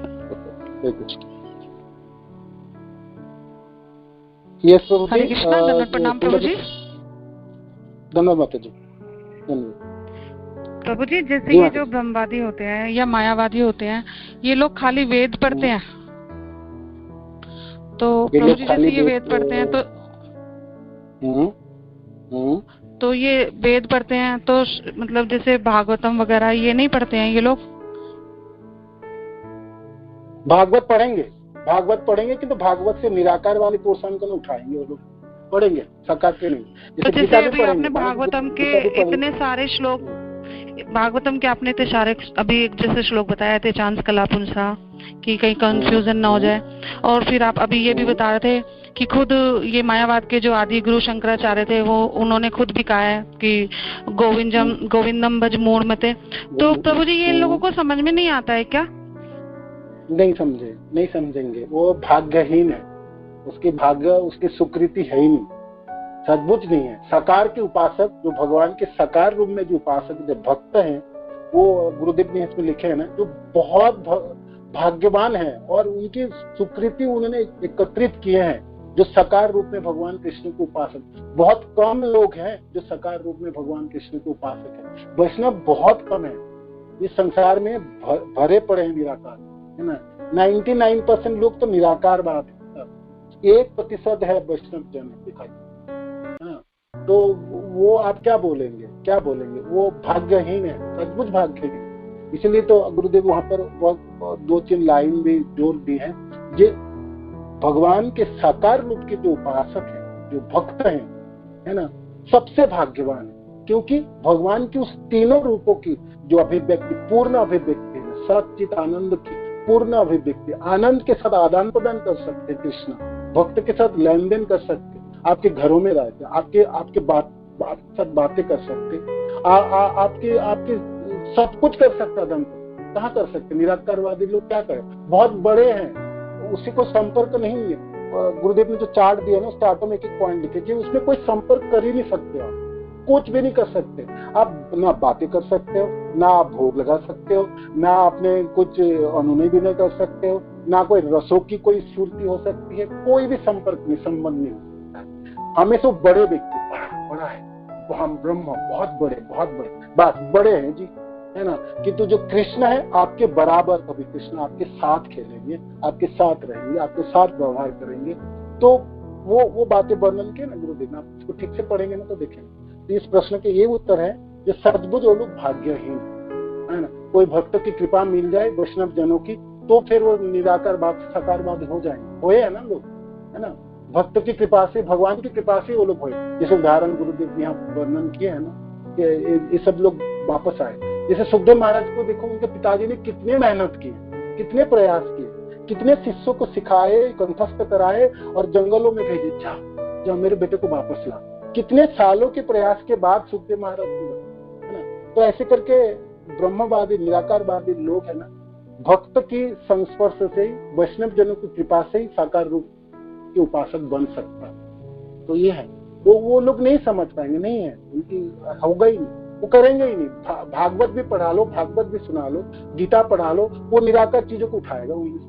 भगवान तो है, भगवान तीनों रूपों में रह सकते हैं ना, भगवान निराकार भी साकार के रूप है, भगवान के तो है रूप, किंतु वो निराकार को उठाएगा, साकार रूप को दिखेगा ही, मानेगा ही नहीं, कुछ भी नहीं सुनेगा आपकी, कोई जुक्ति तर्क कुछ भी नहीं सुनेगा।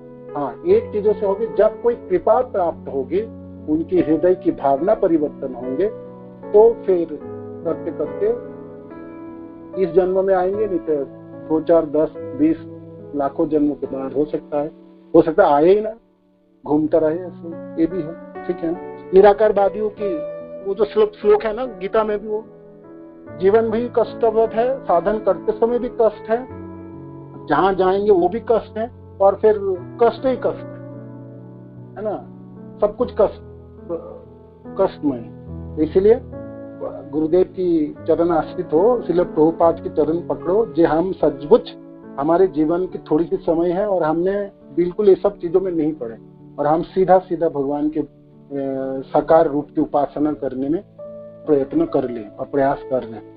कितने सक्षम होंगे ना होंगे वो तो पता नहीं, किंतु हम ठीक। हरे कृष्ण। हरे कृष्ण प्रभु जी। प्रभु जी एक प्रश्न और है।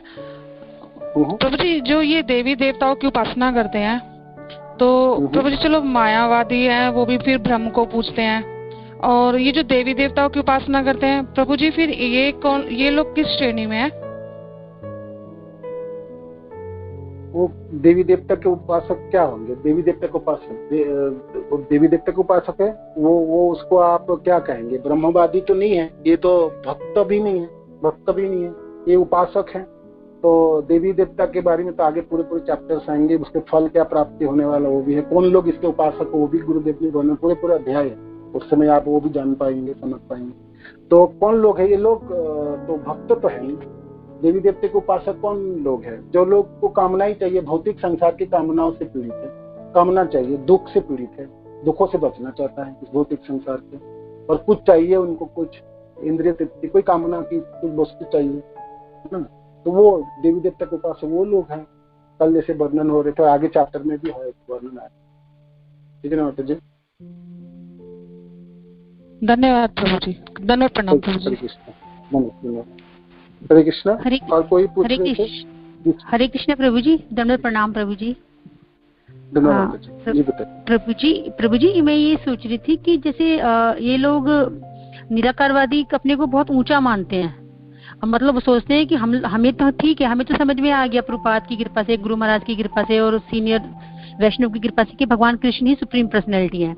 लेकिन ये लोग जो है निराकार को बहुत ज्यादा ऊपर मानते हैं। वो इस कारण से मानते हैं कि भगवान कृष्ण ने यहाँ पे अवतार लिया है और ऐसी लीला की है, तो ऐसा उन लोगों को लगता है कि ये तो छोटे हैं और ब्रह्म इससे बड़ा है, ऐसा इसलिए लगता है उनको। वो कृष्ण के जो साकार रूप को जानते ही नहीं है, और भगवान कृष्ण के जो ठीक से नहीं जानते, इसलिए तो वो लोग ऐसा करता है। निराकार बोल दो तो कुछ नहीं करना पड़ेंगे। एक तो सब आलसी है, मैंने कोई सेवा ही नहीं करनी है। निराकार है तो कुछ नहीं करने पड़ेगा, ना भोग बनाना पड़ेगा, ना भोग लगाना पड़ेगा, ना विग्रह रखना पड़ेगा, ना सेवा करनी पड़ेगी। आप देखो ना निराकारवादी करता क्या है, उन्हें क्या है, उनके क्या साधन है? बोलो क्या साधन है? कोई सेवा नहीं है, कुछ भी नहीं करता है ना, एक नंबर के लिथार्जिक है ना। एक तो ये है, और वो ज्ञान पूर्ण जानता ही नहीं है, आधा ज्ञान जानता है। अब ब्रह्म है जी, ज्योति है जी, निराकार है जी, ठीक है, भगवान के एक रूप है, ये तो सत रूप है, ठीक है, भगवान की एक चीजों को जानते हैं, बाकी तो है ना, बाकी दो चीजों को तो जान ही नहीं पाते है ना। तो वो है, और सीमित ज्ञान है, कोई इसको ठीक से समझाए तो समझ पाएगा, उनमें सुकृति है तो समझ करके साकार रूप में आ सकता है, किंतु वो उसमें उतनी सुकृति होनी चाहिए उनमें। तो आप जब उन लोगों को जब बताएंगे तो आप उनको बताइए कि भाई ठीक है, आप बोल रहे ब्रह्म ये भगवान के रूप है, ज्योति, तो भगवान के और रूप है, भगवान के परमात्मा रूप है, भगवान के साकार रूप है। मेरे से थोड़ा सा सुनिए, आप मेरे से, आपसे अनुनय विनय करता हूँ, जो आप जो जानते हो सब भूल जाइए अभी 2 मिनट के लिए। मैं जो बोलने जा रहा हूँ थोड़ी सी आप सुनिए, तो मैं अपने गुरुदेव से, श्रील प्रभुपाद से जो सीखा हूँ मैं आपको वर्णन करता हूँ। तो भाग्यवान होंगे, सुकृति होगी तो सुनेगा, और सुन लेगा तो फिर वो आपके तरफ माने साकार रूप की तरफ आकर्षित हो जाएगा। नहीं सुनेगा तो इस गड्ढे में वही रहेगा, वो आगे बढ़ेगा नहीं। ठीक है, ये है। ठीक है प्रभु जी, धन्यवाद। प्रभु जी इन्होंने इस्कॉन वाला चार्ट नहीं देखा होता क्या, जो हम लोगों ने देखा होता है? वो लोग नहीं जानते क्या इसको? ब्रह्म ज्योति की ये स्टेज है, फिर ये वाली स्टेज है, वो सब नहीं जानते? आपको प्रचार करनी है माता जी, हाँ इसलिए जी, तो गुरुदेव बिल्कुल सबको कहते हैं प्रचार के लिए, ये बुक प्रचार के लिए है। सद्बुक सारे प्रचारक सबको, ये आप पढ़ लो, ज्ञानवान हो जाओ, आपको अस्त्र मिल जाएंगे जिससे आप प्रहार कर पाओ, उन लोगों को ना काट पाओगे कि तुम क्या लेके बैठो पूरे जीवन भर, पूरे कष्ट उठारो, क्या कहाँ जाओगे, क्या करोगे, क्या पता है। अज्ञानी जन माने आप फाइट करने से पहले आपने पूरे ज्ञानवान बुक से पढ़ के अपने जीवन को सार्थक बना के फिर करो। ये प्रचार आप करनी है, सबों को करनी है, अज्ञानों से संसार भरा हुआ, ठीक है ना। इसका अर्थ नहीं तो 99% लोग निराकार है, तो इसका अर्थ ये नहीं जो वो लोग ठीक रास्ते पे, ना ना ना ना, भेड़ के चाल लोग सब आप इकट्ठा कर लो सब लोगों को, और बहुत ज्यादा लोग है तो वही लोग सब ठीक है, ना ना, आप 2-4 लोग भी है वैष्णव किंतु ठीक है, मन जानते हैं, शास्त्र सम्मत जानते हैं, वो है परंपरा से जानते हैं, वो ज्ञान है। अज्ञानी है, सद्बुद्ध अज्ञानी, उनको ज्ञान ही नहीं है, पता नहीं है, इसलिए तो वो ऐसे ही ये अवस्था, ठीक है ना। ठीक है प्रभु जी, दंडवत प्रणाम, हरे कृष्णा, धन्यवाद प्रभु जी, बहुत बहुत धन्यवाद। हरे कृष्ण। वाञ्छाकल्पतरुभ्यश्च कृपा सिन्धुभ्यैव च पतितानां वैष्णवेभ्यो नमो नमः। श्रील प्रभुपाद की जय, गुरु महाराज की जय, निताय गौर प्रेमानंद। हरे